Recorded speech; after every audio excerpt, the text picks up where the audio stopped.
महाराष्ट्र विधान परिषदेतील उपसभापती पदासाठी आज निवडणूक झाली.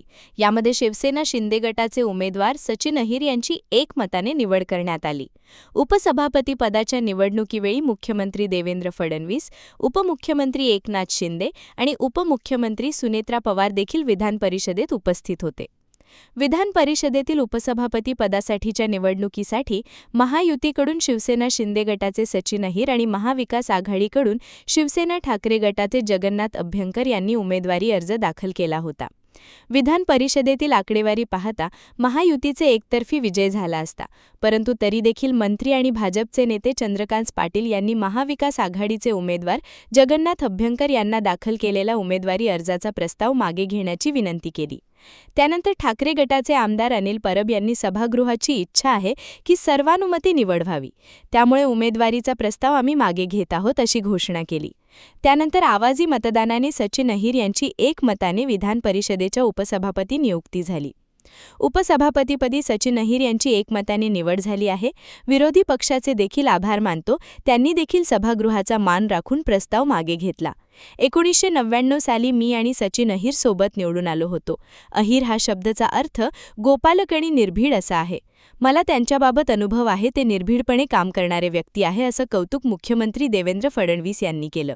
महाराष्ट्र विधान परिषदेच्या उपसभापतीपदी या सभागृहाच्या उच्च परंपरा पाळत सभागृहाने एकमताने श्री सचिन अहिर यांची उपसभापतीपदी निवड केली. मी सभागृहाच्या वतीनं त्यांचं अतिशय मनापासून अभिनंदन करतो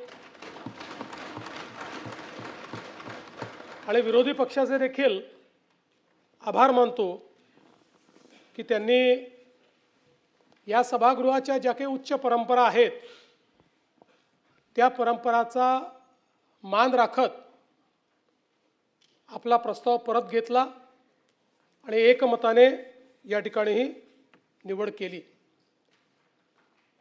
सचिन अहिर आणि आम्ही विधानसभेमध्ये एकत्रितच निवडून आलो होतो 1999 साली आणि त्यांच्यासोबत दीर्घकाळ काम करण्याची संधी देखील मिळाली. त्यामुळे निश्चितपणे जुना परिचय त्यांच्याशी आहे. खरं तर अहिर हा जो शब्द आहे याचा अर्थ गोपालक देखील आहे आणि निर्भीड देखील आहे. आपण जर अहिर या शब्दाचा अर्थ बघितला तर जे कोणाला घाबरत नाहीत, जे निर्भीड आहे अशांना अहिर म्हणतात. क्या हुआ बहू? माँ, पाइल्स की बहुत तकलीफ हो रही है. तो तुम गुदरोग सर्जन के पास क्यों नहीं गई? देखो, जैसे हार्ट के लिए हार्ट स्पेशलिस्ट, ब्रेन के लिए ब्रेन स्पेशलिस्ट, तो पाइल्स के लिए पाइल स्पेशलिस्ट क्यों नहीं? स्त्री हो या पुरुष, टॉयलेट में तकलीफ केवल पाइल्स ही नहीं और भी कई प्रकार के गुदरोग तथा कैंसर भी हो सकता है. इसीलिए इसकी प्रत्यक्ष जांच जरूरी है.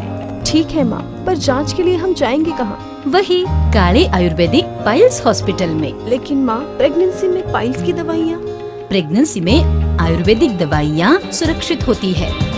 जनहित में जारी. काले आयुर्वेदिक पाइल्स हॉस्पिटल, औषधि चिकित्सा तथा सर्जरी ट्रीटमेंट उपलब्ध. हमारा पता उमरेड रोड, दिघौरी बस स्टॉप के पास, नागपुर. अधिक जानकारी के लिए वेबसाइट पर जाएं kalepileshhospital.com.